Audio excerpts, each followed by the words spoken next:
Today is my mother-in-law's birthday, but for me, that's not relevant, I declared, standing tall and firm, just before I found myself ushered out from the house I had once lovingly bought. My name is Margaret Kawahara. Exactly 3 hours later, I accessed our joint bank account. With a few precise keystrokes, I executed a permanent freeze on every single deposit account belonging to my son and his wife, securing every bit of the $98,600 right where it was. Margaret Kawahara here. Let it be marked that I've reached the age of 74 this year. I was born in the bustling city of Dallas, Texas, long after the end of World War II, but within memories of that disordered epoch, Dallas was always a stage of both growth and recovery. I remember when vacant lots showed telltale signs of the past overgrown with wild, waving grass. My parents operated a small grocery store, modest but filled with the warmth even during lean times. Our dinner table was often graced with the homely warmth of my mother's pot roast, and my father, though a man of few words, always savored it with silent appreciation. After finishing high school, I took up a job at a confectionery company, and shortly thereafter, found my partner in this world, who became my husband. He was quiet but profound, always sincere. Even if he didn't voice it often, every time I whipped up a dessert, you'd hear this endearing quirk in his smile as he said, "Wow, that's delicious." Not long into our marriage, we had a son.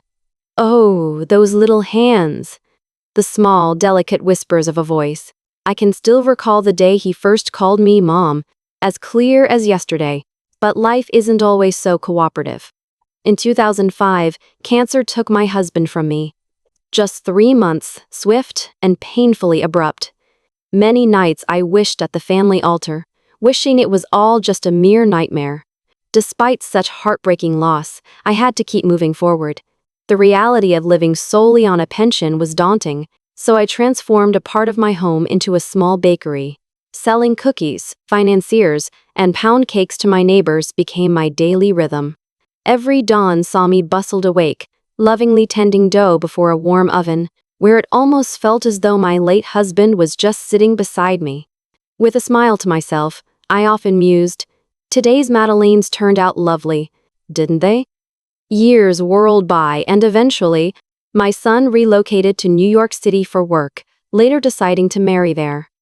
Oh, the phone call from him asking, "Mom, why don't you come live with us?" The notion touched me deeply. A 3-bedroom condo was soon on the horizon. "If we live together," he assured, "we can all save on rent. And if I ever have a child, having you around would be a great comfort." Based on that vibrant trust, I sold our beloved Dallas family home I'd cherished so much, a property passed down since my grandparents' days, back in 2016. Although it was a 50-year-old wooden structure, the backyard always brimmed with seasonal blooms, its every corner imbued with the scent of the woods. The proceeds of that sale totaled a near $32,000. I entrusted it all to my son. "This will help get you a decent place in New York," I said with a hopeful smile. Seeing his bashful grin as he simply said, "Thanks," was all I needed. No room of my own was okay. Fitting in with only the bare essentials for luggage was fine by me. As long as I could keep a few spices in a corner of the kitchen, it was enough. My son's favorite dish had always been my cooked sea bass. "The taste of home is unbeatable," he'd beam, navigating his utensils eagerly across the table. The initial months transitioning to New York truly were a delightful journey. Together, we enjoyed casual morning chats over coffee, while nighttime saw us laughing over television shows. I believed that the day grandchildren would fill the hallways was just around the corner. But that serene summer didn't last indefinitely. The bubble burst one day when my daughter-in-law decided to quit her job. "I want to be a stay-at-home wife for a while," she calmly stated before amply spending her days at home.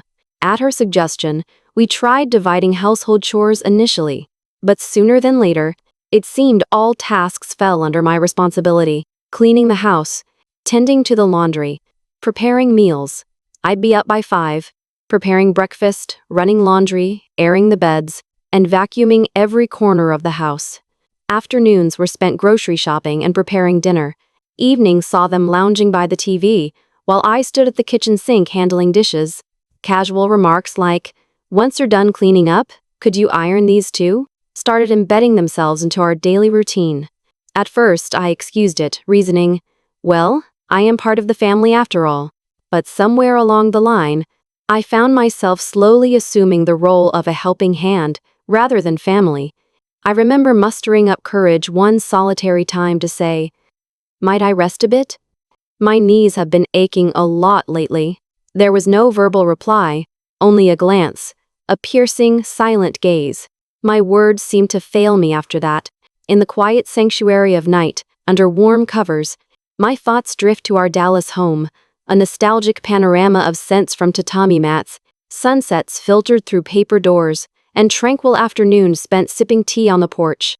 It was a realization that this haven no longer belonged to me. I whispered doubts to myself through silent tears. What was it I had been hoping for? Laughs shared in togetherness? The joy of witnessing grandkids thrive? Or maybe, just a simple thank you, spoken graciously? Even if mere mention was now elusive, the home I guarded for 45 years folded its history into a suitcase, ushered by the belief in everlasting family smiles bringing me here. Yet now, this dwelling feels alien, not welcoming. Who was I to anyone here? Perhaps I'd become a ghost, no longer needed by anyone in particular. Yet some quiet part of me yearned to trust nonetheless. I clung to the sliver of hope that beneath this silence, something small and precious still hummed. A lasting kind of love, maybe? Without warning, on a chilly morning in March, cold wind interspersed with drizzles, I sat buttoned up tight, finishing my dawn chores early and resting at the kitchen table with a steaming cup of chamomile.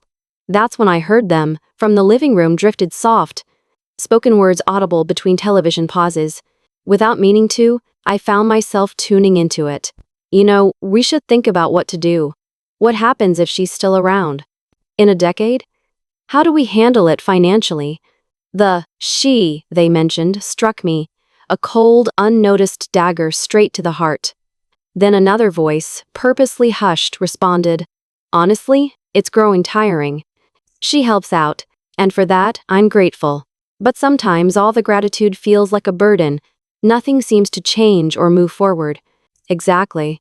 Direct confrontation is just asking for trouble, but we got to figure some graceful way to get her to leave.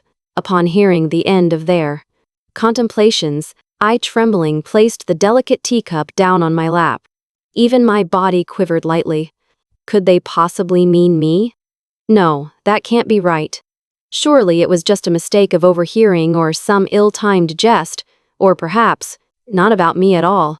Such reasoning consoled myself repeatedly, albeit frail. However, that evening, as I knelt before the family altar, my tears fell freely. What did I do wrong? I asked my late husband's picture. Was there something flawed in how I raised our child?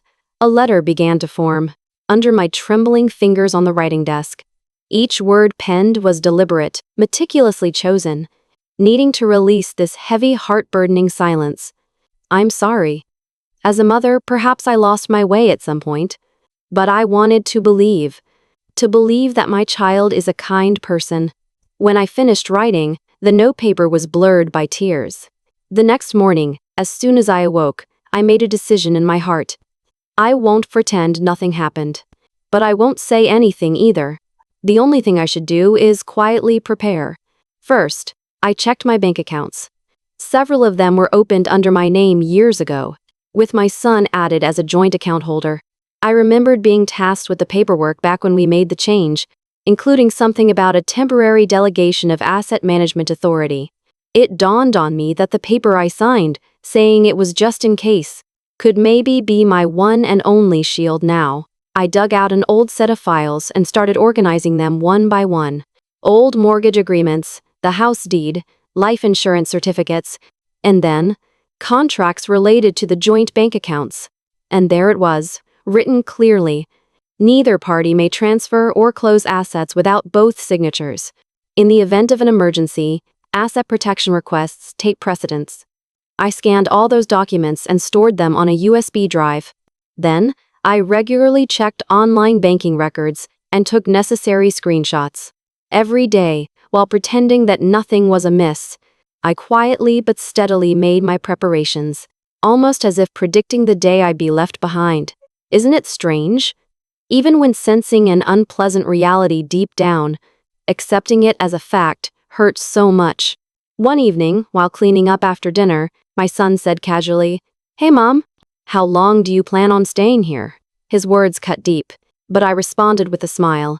"Well, I'll think about it when I feel you're done needing me." Heh, pretty harsh joke there. With the second child soon to be born, we're swamped, to be honest. Swamped. I maintained my smile, but something in my heart felt like it cracked. The following day, I increased my outings. I read up on legal affairs at the library and gathered information about guardianship systems and elder protection at City Hall.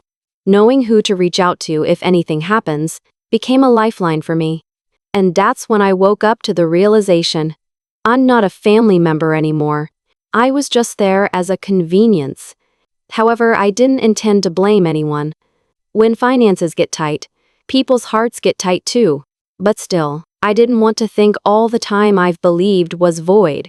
Thus, I continued my preparations in quiet. Evidence files on the USB drive, copied contracts, and the diary I started keeping at a certain point. What actions were taken, what exchanges occurred, I faithfully recorded everything, for no one to see, but solely for myself. I won't forget. Even if I tell no one, I can prove everything through my memory. Thinking this, I silently stood in the kitchen today as well. The heft of the knife in my hand, the aroma of steam rising from the pot of stew, and my family's laughter ringing out. All that was once a symbol of my happiness, but now, it feels as though it's merely a mask. Today, too, I say nothing. But perhaps I believe nothing anymore. There is only one thing I still believe in. A person's true nature shows when they have no space to breathe. With this lesson tucked away, I quietly resolved to decide soon whether to stay in this house.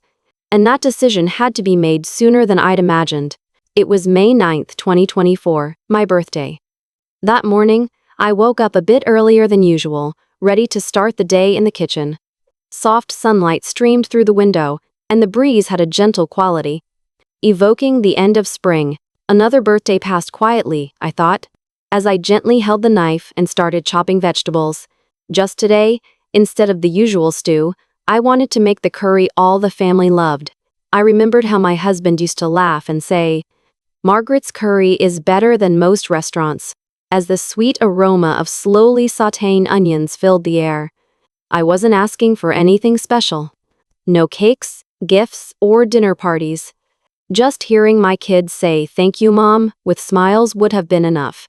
By 10 in the morning, the curry was ready. I left the lid slightly open so the steam would drift out. The spice scent filled the house, bringing with it a comforting sense of fulfillment. In the afternoon, I sat in the living room, folding laundry as always, looking at my grandchild's little sock, pondering, by the time this fits, I may not be here. The thought made me chuckle lightly. After 4 o'clock, the door swung open, and they were back. "Welcome home," I called out, noting their fatigued expressions and a simple nod in return. I hurried back to the kitchen, lowering the heat, calling back, "Curry's ready." But what echoed back was frustration, tinged with annoyance. "Why does it smell like this? Who said you could just make curry today?" I paused. "But it's my birthday, thought we'd all enjoy it." Before I could complete my reason, the voice retorted, sharper than ever. "Don't go cooking what you like just because it's your birthday. We come home exhausted, and this smell is nauseating. This is our house. Don't just do whatever you please." And at that moment, something within me quietly fell apart. "What did you just say? Isn't this the house I bought for my son?" I asked, hearing their cold chuckle as they mocked. "Well, the deed doesn't have your name, does it? Nominally, it's in our name. That makes you just a cohabitant. Nothing more." And there, my words deserted me. Something dizzying spiraled in my mind. The reality before me morphing into something dreamlike. Then, am I just a house guest? With these baffling, soul-challenging exchanges, My mind couldn't wrap around the vivid, stark truth fully. But silently, it resonated like an echo across the walls where dreams of warm, family togetherness slowly faded into mere remnants. The story won't end here. Perhaps there's healing yet. Even microphones give room for second chances. All it may take is time. A chance to rebuild, learning to voice gratitude, hope, and love, transcending shadows skulking beneath family roles, embracing shared narratives anew. There was no reply. Nothing but silence as they averted their gaze. I stood up, turned off the stove, and quietly put the lid over the simmering pot. The aroma of curry filled my nostrils more sharply than before, almost like a reminder. "I'm sorry," I said, my voice barely above a whisper, before retreating to my room. That night, each of us seemed to have dinner separately. No one touched the curry I had prepared. And then, around 10 o'clock that evening, there was a knock on my door. It was him. "Mom, can we talk for a bit?" he asked. I got up and opened the door slowly. Standing there was my son, the very one I had poured my life into raising. Yet his eyes carried a stern coldness, foreign and distant. "Honestly," he began, his voice steady yet lacking warmth, "I don't think we can keep living together any longer. I understand you've done a lot for us, but the air feels too heavy. It's disrupting our home's balance." "So, are you saying I should leave?" I asked, trying to steady my racing heart. "Yeah," he nodded. "It would be helpful if you could leave by tomorrow, for a while, maybe stay at a hotel or something, and then figure out a more permanent place." Not a word escaped my lips at that moment. In my head, a conversation I had overheard a few months earlier replayed over and over. "It's troublesome if she lives too long. Let's figure out a way to get her to leave sooner." It was then that it changed from a joke. I brushed off to a firm certainty in my mind. I bowed deeply and replied, "I understand." After he left, I went over to a small dresser in the corner of my room and dug out some old letters and documents. USB, copies of contracts, bank balance statements, and lastly, a draft of my will. I spent the entire night staring at these, asking myself over and over deep inside, should I just wait here to be erased, or should I prove my life's worth myself? And the next morning, I quietly left the house. All I carried was a single piece of luggage, a small carry-on. Inside it were clothes to change into, a toothbrush, and a USB drive holding all my documentation. As I stepped out, a thin layer of clouds spread across the sky. But my heart, strangely enough, felt peaceful. That day, I let go of my identity as a mother. I decided to live as just an individual. The wheels of my carry-on made a gentle rattle as they snagged a small bump in the sidewalk. Even though rain hadn't yet started falling, the night air in New York felt crisp, with an odd moisture clinging to it. Moving toward the train station, I noticed how my footsteps echoed lightly on the asphalt against a bustling city backdrop. A stark reminder I no longer belonged. Where am I heading? I pondered aloud, pausing abruptly. There was no destination mapped out, no one waiting on the other side. Yet, I can't go back there. That thought was the only clarity I carried inside. Taking a seat on the bench near the ticketing gates, I pulled out my smartphone. The date on display read May 9th, 2024. My birthday. But not a single message had come through. I stared at the screen until, eventually, I opened a particular app, my bank's online access. Have my accounts been tampered with? I wondered to myself. Logging in, I carefully examined each of the 3 jointly held accounts shared with my son. Checking account balances, withdrawal histories, and investment details. They all matched my memories exactly. However, one transaction detail stood out: temporary loan to third party. It read. The amount, a considerable $56,000 approximately, had no mention of intended use. What was this for? Without even a word to me. A mixture of anxiety and frustration welled up inside, swirling powerfully. Am I merely a vault? Has my name been exploited for financial dealings? Even so, I refrained from calling or shouting out in anger. As always, I opted to quietly preserve evidence. Taking screenshots of the transaction history, I stored copies onto my USB drive. Then silently, I murmured to myself, if there's betrayal again? When that time comes, my turn to decide will come. That day they asked me to leave was also my day of awakening. That night, I found myself staying in a capsule hotel near New York's Grand Central Station. Inside the small private space, I closed the curtains and switched off the lights, enveloped entirely in darkness, save for the sound of my breathing filling the void. Lying in bed, memories flooded my mind. The day my husband passed away, the resolution that came when I sold our Dallas house, cradling my grandson for the first time, and the last memory of my son saying thank you. These memories, albeit drenched in past happiness, made me wonder why I stood alone now, in this cramped, unfamiliar place. Margaret, was it a mistake? I inquired of my late husband, but no response came. Tenderly, I retrieved an old sheet of stationery from my bag. The page bore scratches and rewrites from countless attempts. This won't be the end of me. I refused to disappear silently. I'll determine the significance of my life. Reassuring myself with these words, I repeated them inwardly, again and again. Tomorrow, I shall take action. The bank, an attorney, state registries, all the quiet strengths I had compiled over time, now repurposed to serve me. My name is Margaret Kawahara. I was expelled from the home I contributed so much to. However, freedom accompanies me now. Here begins my counterattack. After wandering without aim, simply dragging along my suitcase, I ended up back at the capsule hotel to rest for the night. In that narrow, dim chamber, my gaze remained upon the ceiling for seemingly endless hours. Everything felt surreal, as though a dream had overtaken me, but harsh reality demonstrated otherwise. My role as a pivotal fixture in the family, my efforts had woven together, concluded in banishment. Around 2 in the morning, I found myself grasping my smartphone. Finally, I took the decisive step I'd pondered on for so long.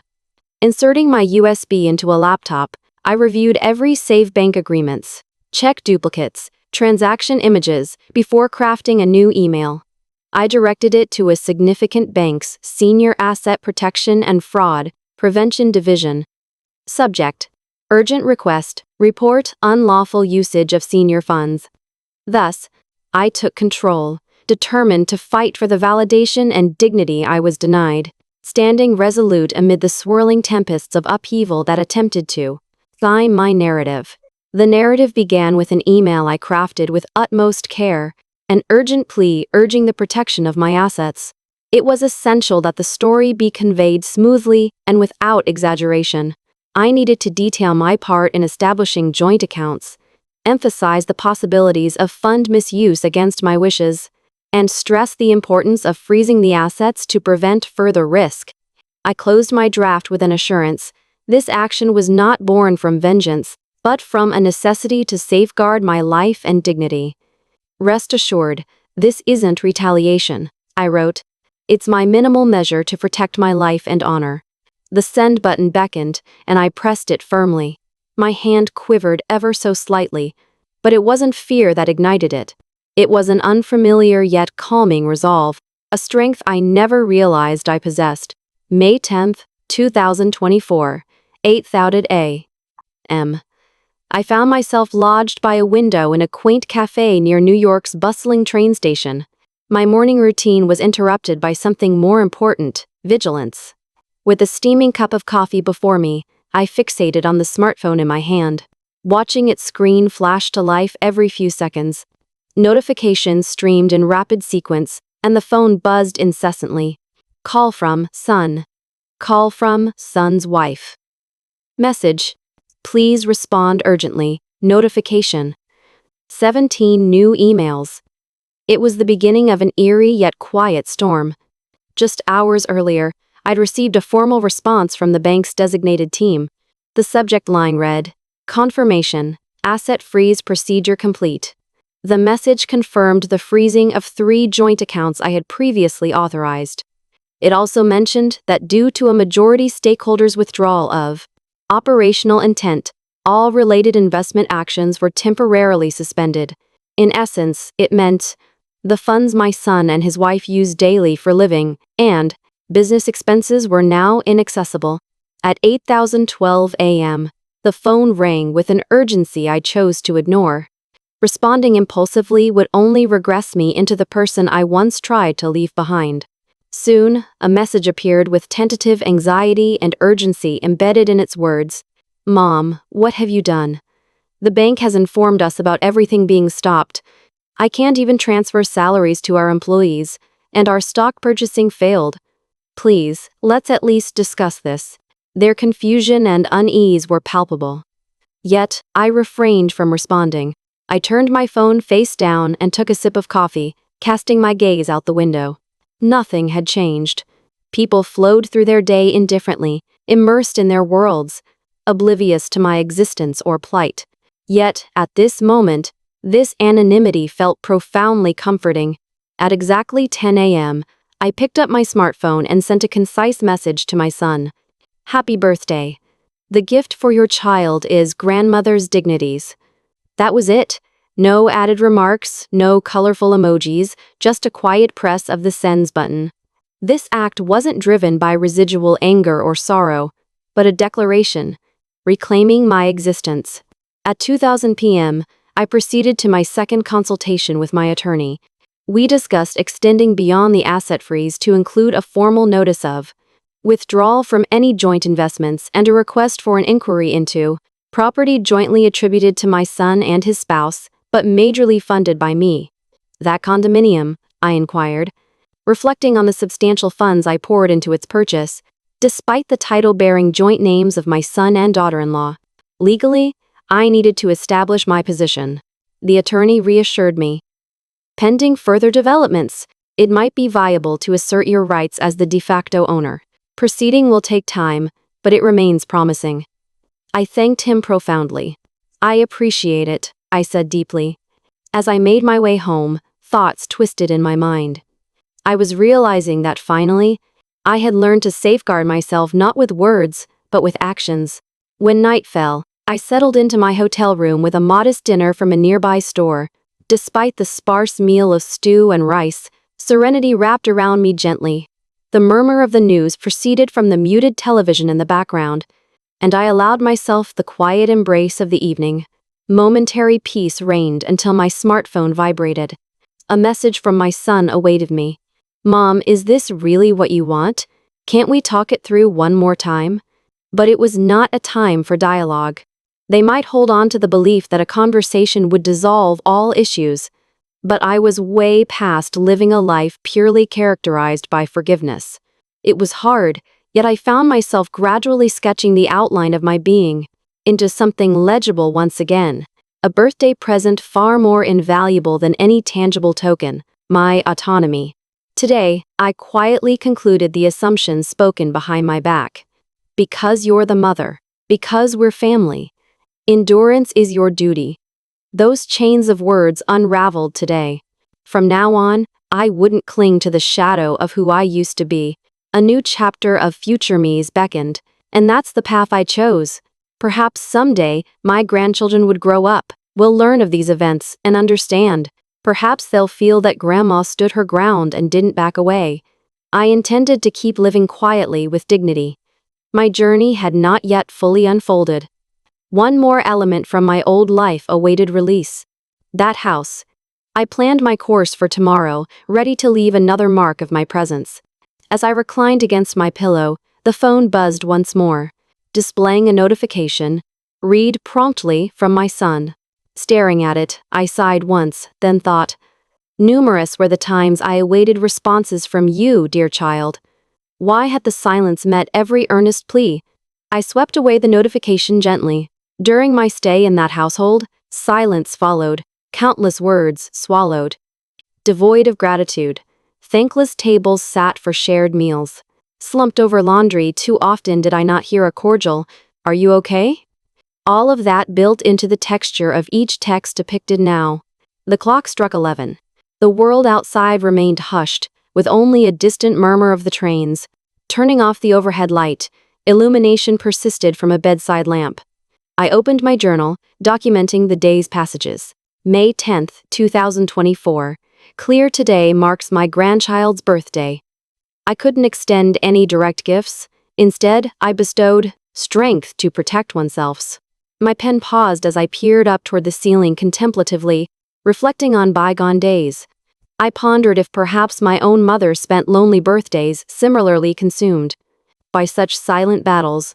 Imaginary scenes of my youth stirred within, an image of young me, enthusiastically tugging at my mother's wrist, exclaiming, "Mom, come on. Let's treat ourselves for your birthday." This gentle narrative, anchored in recollection, was one where my inner strength cultivated resilience that quietly resonated. Yet, I had never heard those words from my son. The irony of it stung, leaving a profound sadness. But precisely because of this, here and now, I knew I needed to change, to make sure that my future grandchildren would not experience what I had, so that their lives wouldn't be filled with constant admonishments to endure, but rather, they could lead a life where they stood on their own 2 feet. I couldn't sleep until the night gave way to dawn. Despite my weary body, I didn't feel fatigued. If anything, closing my eyes felt like clearing a space within my heart, an odd serenity overcoming me. Tomorrow, I'll take another step forward. Believing in that notion was what allowed me to get through that night. I am Margaret Kawahara. At 74 years old, today I had my first realization. I felt more pride in having chosen myself than the sadness of not being celebrated on my birthday. To have reached this day, I am thankful. And now, my final decision is finally taking shape. If these pages ever make their way to my grandchildren, I want them to understand this. Strength isn't in anger or fighting. It's in not betraying yourself. If you can do that, you'll be able to stand up again, no matter how many times you fall. John. With those words held close, I step into tomorrow. The morning of May 11th. I called the bank again to check the status of the asset freeze on the accounts. Based on your request, all 3 accounts, numbers 119X, 220XX, and 581XX, are fully frozen. They can only be accessed with your consent for withdrawal or unfreezing. Thank you. Please send me a written confirmation of the ongoing procedures. I kept my composure, practicing respect despite the circumstances. After ending the call, I whispered quietly to myself, This was the only shield I could wield. Later in the afternoon, another call from my son came through. This time, I let it go to voicemail. "Mom, did you really do all this? Why didn't you talk to us? Did we really deserve this?" His voice quivered slightly. However, my heart remained steady, unlike before. I wouldn't return to being easily wounded. The past few days taught me that silence does not equal submission. Silence can sometimes be an accusation, a parting, and above all, a powerful expression of will. That evening, I retrieved a piece of paper in my hotel room. It was a draft of a will that I had hastily prepared after my husband's passing, some years back, but I realized it lacked my true words. Taking fresh stationery, I began to write, "To my son, on the day you were born." Tears of joy wouldn't stop flowing from my eyes. It was the day I first knew the weight of being responsible for a life. When you were young, countless times did I check your fever at night, cooking warm meals through tears when you were sick. I still remember that kindness when you would hand me half your New Year's gift. Money saying, "Here, Mom, you can have half." Check. But somewhere along the line, our relationship changed, from being needed to being used. I'm not angry. Perhaps I too failed to teach the importance of gratitude adequately, but I wanted to tell you again, my life had meaning. I am not someone who exists for anyone else's convenience. I choose my own path. I know you're struggling now, but even so, I wish to walk life again as my own. I hope you too can live a life of choices rather than dependencies. With love, Mom. When the letter was finally finished, it was already past midnight. I tucked it into an envelope, gently placing it in my bag. Whether I sent it immediately or not was undecided. But I knew there would come a time when it would be needed. Believing that, I peacefully closed my eyes that night.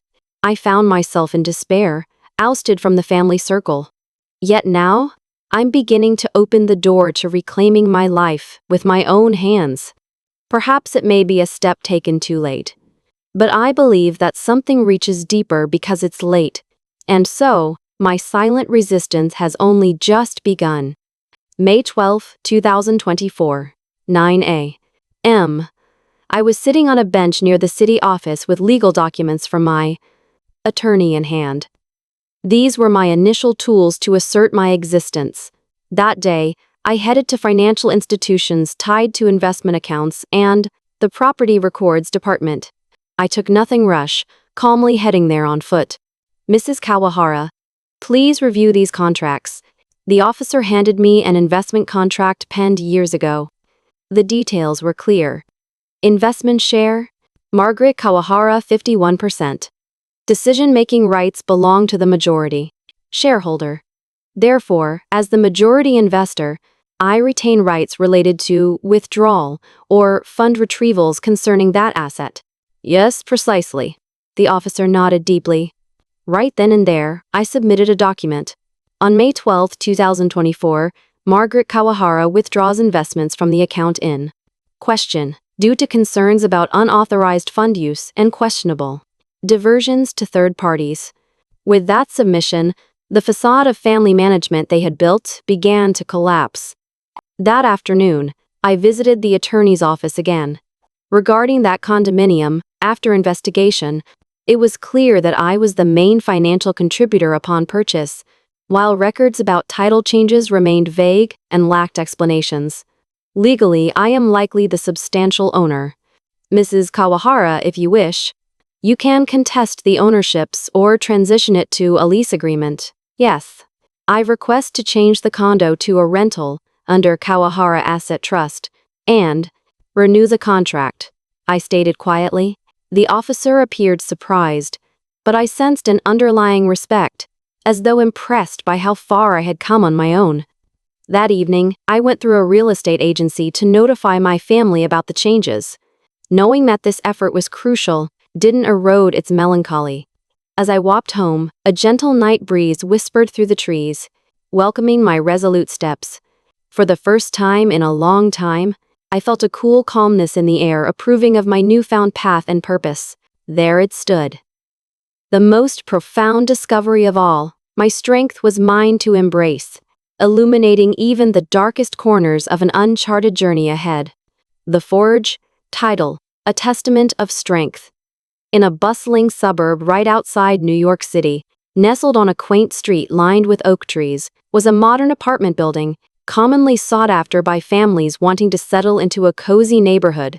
It was in this very setting that the story of Margaret Kawahara unfolded, a tale of strength, resilience, and a quest for dignity that originated in the heart of a quiet septuagenarian.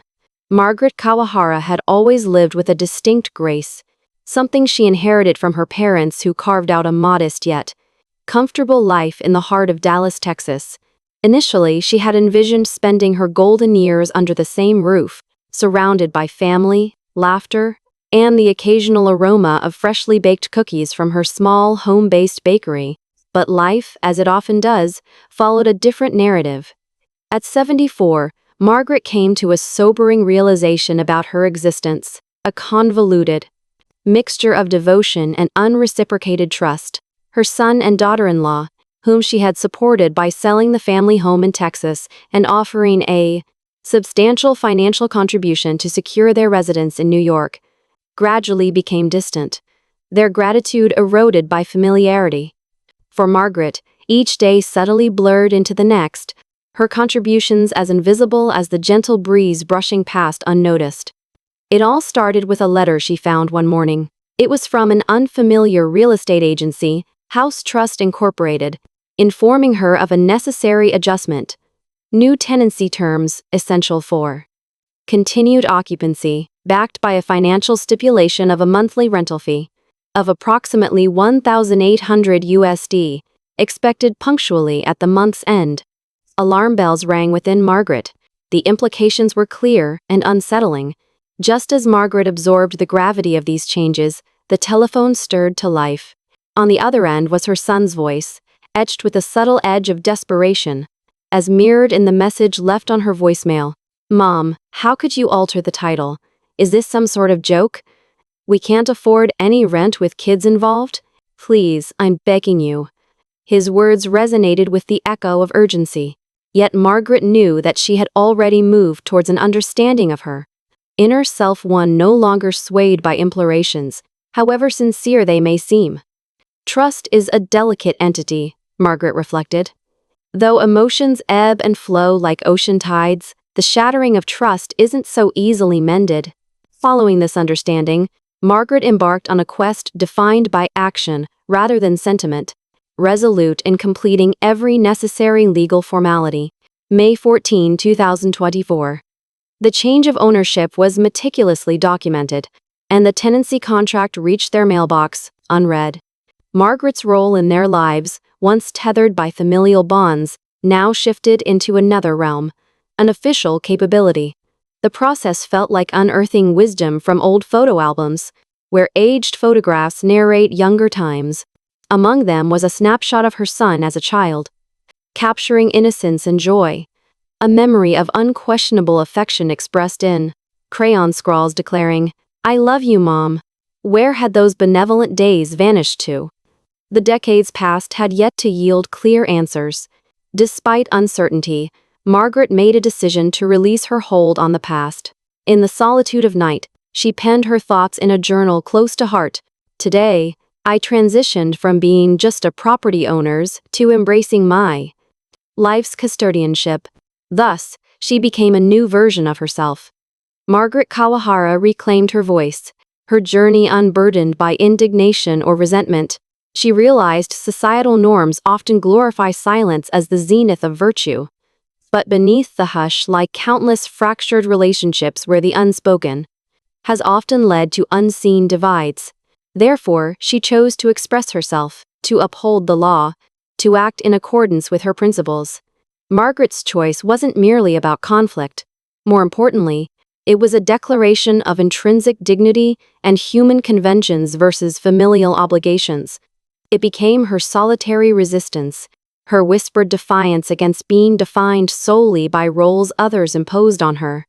Returning to her apartment, Margaret spread the legal documents across the table and brewed a pot of Earl Grey. Outside, the rain began its gentle descent, harmony laced with solitude.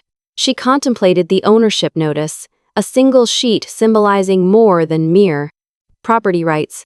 It encapsulated her journey, a journey she had never envisioned, needing to embark upon. Where once this might have spelled victory, now she realized, it merely closed a chapter, wrapping her in fatigue rather than triumph. Question lingered. Why had such drastic measures become necessary? Couldn't a simple thank you have ever sufficed? Why must a story that could have concluded with gratitude evolve into one bound in legalities? With silent introspection, Margaret stood by the window, attuned to the patter of rain, whispering inwardly, was this truly the only way? Yet another internal voice soothed her. Yes, it was time to no longer remain cut by their silence. And in that serenity, Margaret allowed herself a tentative smile.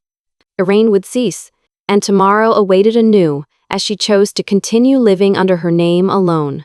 Fortified by newfound resolve, Margaret's days henceforth revolved around simple pleasures that were free from the encumbrances of past entanglements. She settled into a senior facility, a blend of privacy and community, where peace was luxuriously ample. Unfurling in her new environment, Margaret found joy in small rituals, tending to morning plants on the balcony, delving into novels by afternoon. Occasionally, she savored tea with fellow residents from her floor, sharing stories of bygone days and lessons carved from experience. Months unfolded, and the notification that Margaret anticipated rarely came. Her children's silence enveloped their shared history. She received merely a single notice of contract declination from a real estate agent, terse assurance that they'd vacated the property once bestowed without an expectation of return. Thus, Margaret's life intertwined with another's transatlantic whispers of a forgotten shared sanctuary. Once she'd bequeathed everything, house, hope, and warmth unconditionally. Yet, when asked for consideration, reluctant steps distanced the kinship they'd cherished. No grievance burdened Margaret's heart. It was her hope that before matters reached irrevocable decision points, they'd recognize the importance of what truly had value beyond material possession. An encounter in the facility's common area prompted a gentle query from the staff. Ms. Kane. Kawahara, have you contacted your family? With a knowing smile, Margaret replied, no longer connected directly, but the wind carries whispers of those I cherish. Admittedly, an ache penetrated her solitary reflections. Adapting to reliance on herself rather than external need defined her. Within the facility's cozy, encompassing warmth, opportunities abounded for companionship and self-discovery. Partaking in a cooking club, Margaret unveiled a rarely shared aspect of herself, culinary artistry that charmed others' senses. The first dish made was curry, once dismissed yet now met with accolades of delicious and comforting, like home. Tears she concealed sparklingly commemorated the tender praise, a reminder of simpler joys and the comfort derived from sharing authentically. Margaret's twilight constitution allowed leisurely walks down communal corridors, where the seasons wore varied color spectacles over years weaved gently in the hedges canopied with blooms of rebirth and endurance, a metaphor of her evolution, patience, and renewal gifts she granted herself. She discerned the realizations granted, investing accrued years with grateful acknowledgement. Every life stage converses anew as unequaled treasures, guiding individuals further along their unique courses, arriving at an understanding that freedom attained isn't age-limited. Margaret safeguarded new liberties from expectations reminiscent of yesteryears. She lived by her rhythm, brewed tea with hands accustomed to soothing rituals, gracing each day's unfolding with simple gladness. In closing, Margaret turned her pen to those envisioned beyond papers, reached descendants she loved yet distanced with decision. Are you grateful for someone today? Can you call their face to mind? Beneath the night sky, should this storytelling spill across to you, mark it as a gentle prompt to express a thank you, the richest heritage, delivered unto another. For in gratitude, stories unfold graciously beneath radiant horizons, forever expanding onward. Life is a series of irretrievable moments. Yet if we can realize its beauty, perhaps we can catch up in time. Please, do not forget, your parents did not exist as an obvious presence in your life. They are the singular existence, who, with finite lives, nurtured and raised you. From now on, I choose to live quietly, not for validation from anyone else, but simply to protect a life, never to be taken by anyone. Old age is not an end, but rather, a beginning. Or, to you who have read until the end, if in your life there is a silently hurting person, reach out to them now. Tell them their life holds value. Margaret Kawahara, at 74, I'm finally living my life. Thank you.